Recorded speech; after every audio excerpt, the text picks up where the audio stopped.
Wait, shit, did we even go over that? The essential ask from, they want me to be a mole. Did we even, I don't think we talked about that yet. We talked about that. That's like, oops. That's like the main thing is they straight up told you on this chat that they want you to be a mole. Yeah, sorry. That was a big one. And it was like day 2 of. Do you have that? Yeah. Let's look at that. Well, yeah, maybe I am. Maybe I am. Yeah. So this is the very first message they ever sent, which was the, okay. Attention to you, Max Lebow. Urgent to see that there's on Havmeyer in South Fifth Street. It's a pale, frail bird. I mean, just, we could get lost in their poetry all day, but victory for the tiger. This is the day 1 of messaging. Right. So let me just scroll through. Yeah, where's the one where they straight up say, we want you to be a mole? Yeah. Sorry, it might take me a second. Yeah. And how long did it take before they actually said that? I think it was the second day that we spoke. The second day? So now we're in, second day. This is, does it say what day it is? No. 4:06. Yeah, so, but this is the second day of us talking, which I think is maybe a week. Yeah, they say we reach out, our colleague was thorough. So this is the second day of them talking.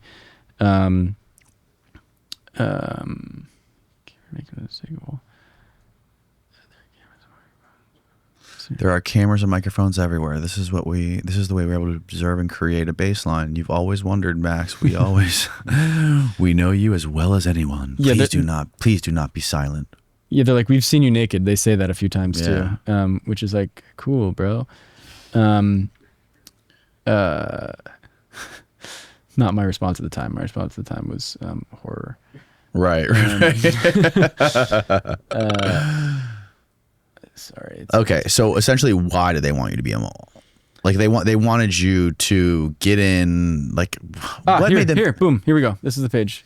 You are an actor. Our agent has contacts in your government in which it will be of use for you to meet with as a mole. This is much too difficult to explain in typing with a translation. Our agent can give you more complete diametrics and also find comfort in working with one another. There is a war going on. Who it is controls 5G, controls the course of consciousness. Before we can find our position to counteract this, we must understand its implementation. Wow. So, okay, so they have somebody who's in the government, who's like a spy working in the U.S. government, and they want you to make a connection with this person. Allegedly, yeah. So they say that's like, I mean, that's jumping right to the point. Day 2. Yeah. I mean, there's obviously some deep psychological thing going on here, and they know what the fuck they're doing, but it's just like. Well, to your point, it begs a lot of questions. Because are they just diving in and being straight up with me about what they want, so that I have some idea? That's a distinct possibility. And they mentioned here like you're an actor, but they go on at different days when they talk about the mole thing. They also call it a communications expert, right? Where they give reasons for it. They're like, you're an actor, but like you're not like nobody knows who you are. So like acting skills, but not like wouldn't stand out in a crowd. They're like, we're Chinese people, and I assume their connect in the government is Chinese too, and so they said they're somewhat distrusted, but you as like a white American, right, Jew maybe even, would be more trusted in these high-ranking environments if I had some kind of like falsified certification or something. I don't know. I used to sell like pounds of weed in college, and so I had some run-ins with the police and like talked my way out of it, which they mention, and and they knew about that, and they're like, you've been in high pressure situations and you can kind of handle yourself. Essentially what they said was that they came to America, they were doing all this recon about the power structures in America, and they found that and this is all stuff they said, I can dig it up if we want, but there's 3 pillars of power. It's like politics, maybe tech and media, I think. And within media, if you recall that conversation I had in a car with my dad in, I think 2015, we were driving by Harvey Weinstein's house. He lived the town over in Southport, Connecticut, and we were driving by his house, and you knew exactly where he lived? Well, yeah, because it was like in that area. He always came to the diner that we. I mean, this was before everything came out publicly. We also don't know him, so we didn't know the whole Harvey Weinstein thing at the time. But he would come into like our diner, and he was like a disgusting slob. He'd be like covered in like shit, and like he had an iPad that looked like it belonged to like a 4-year-old. It had like crusty bacon grease all over it. He was like a disgusting human being in many ways. Yeah, probably. Oh, I didn't think about that. Yeah. It's the water of life, Steve. That's what he told all his victims, I'm sure. So yeah, we were driving by his house one day, and it's like this beautiful, like there's like sculptures in like this huge, like almost like Versailles, like this huge lead up to his house with these sculptures, and it's on like this cliff in Southport, like overlooking the Long Island Sound. Yeah. And we were driving by, and my dad was like, "Oh, that's Harvey Weinstein's house. Like, what a nice house. Like, you know, maybe I should get into film," or something casual and offhand. And not only is it crazy that G like cited that specifically. Sorry to interrupt, but what's that famous Joe Rogan joke? Have you seen his stand up where he's talking about Harvey Weinstein, and or he's talking about like basically child abuse and shit in Hollywood? He's like, if it's your daughter, it's a terrible fucking thing. But if it's your kid, dropping him off at Harvey Weinstein's house and saying, "Son, you're gonna be Batman."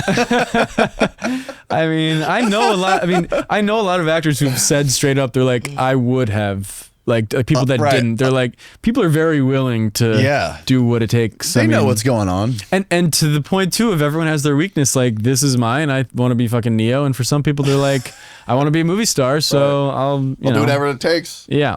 But so we had that one conversation. G apparently heard it. So essentially they were doing this recon, 3 pillars of power. One is media. Harvey Weinstein was at the top of that at one point in that time.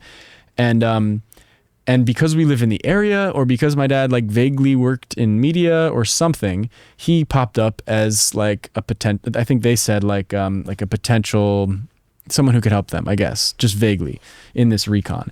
And then because of that conversation by his house where we mentioned his name, they thought that G thought that we were somehow connected to Harvey Weinstein. Wow. And so they started looking at my dad, and then they found his name on his signature on as a guarantor on my apartment where I lived on South 5th and Havemeyer Street. And so they started looking at me, and then they saw, like you said, this guy's been to Russia, this guy's been to Russia-Cuba thing doesn't hurt. Yeah. Yeah, like communist sympathies maybe. So that's, that's kind of how they explain how they found me, and that kind of feeds into this idea of like why they think I could be a good mole. And that, at that point in my life, I was maybe connected to powerful people or whatever. And certainly when I got to LA, I was connected to powerful people. And it's easier to hack me than someone with Pegasus or someone with Orion, someone who is whatever, someone who's ready to get hacked, as opposed to me. I was a sitting duck.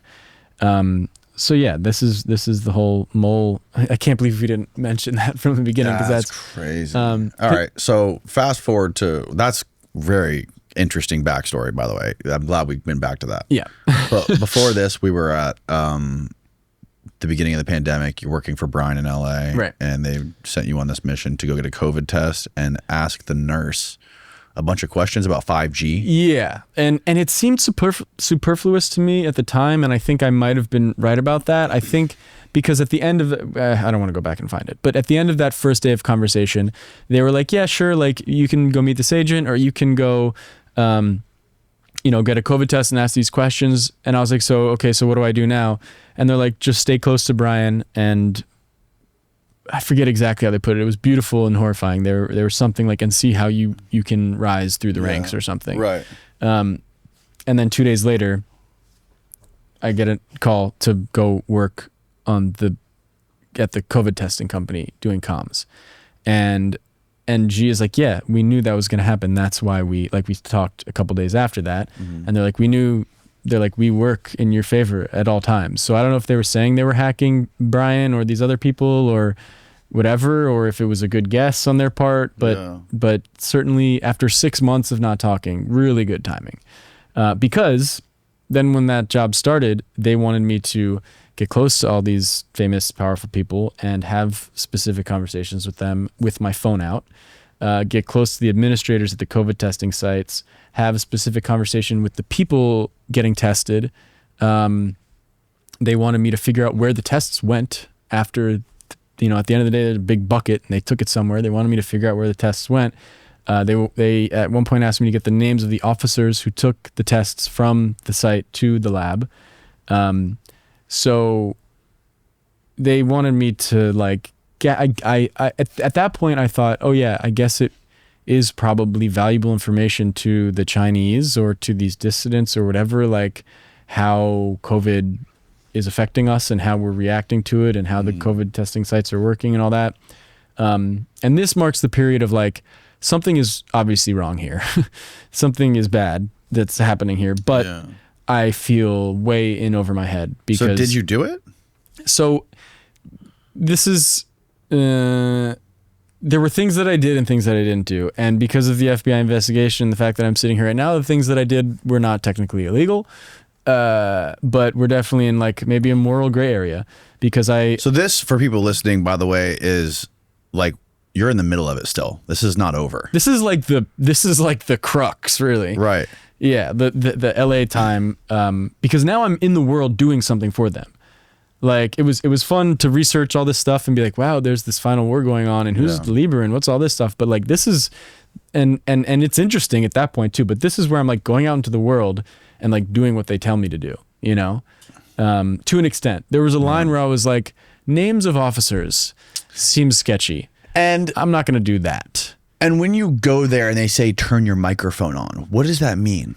Or just have my phone out. Just leave your phone out and they'll do the rest. That's enough for them. They're literally just like, go to the administrator, ask them, you know, certain questions about how the tests are disseminated, make it seem like, you know, they said, you're the charming American prince. You know, they're buffing my ego, giving me this confidence to be like, yeah, you can go have a conversation with someone in a completely unsuspecting way, but get something out of them. And so, yeah, they wanted me to talk to these people, give them like character evaluations of them and ask them certain questions with my phone out so that they could listen. But at this point, I started kind of clocking like what seemed like maybe something they could find on the internet or something that was harmless versus something that was sensitive and harmful. And so I would like, for example, at a certain point I started working on the testing site, like in PPE. So I would like have one conversation with somebody that worked at the testing site that seemed like, I'd be like, oh, you ever heard of this guy, Dr. Charles Lieber? Or something like that, or whatever. Or like, oh, what is that? What is that panel over there? And they'd be like, oh, I don't know. And I was like, oh, you know what? I think I heard it's like 5G, like something like that.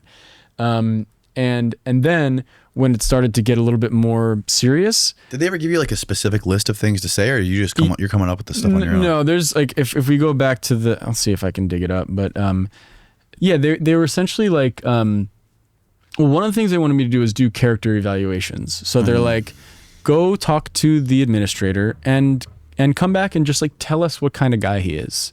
Like, and so that to me, you know, I feel thinking about that stuff now, I certainly feel guilty. And I don't want to be like, oh, I was a victim, but like, I certainly feel like it was kind of a moral gray area.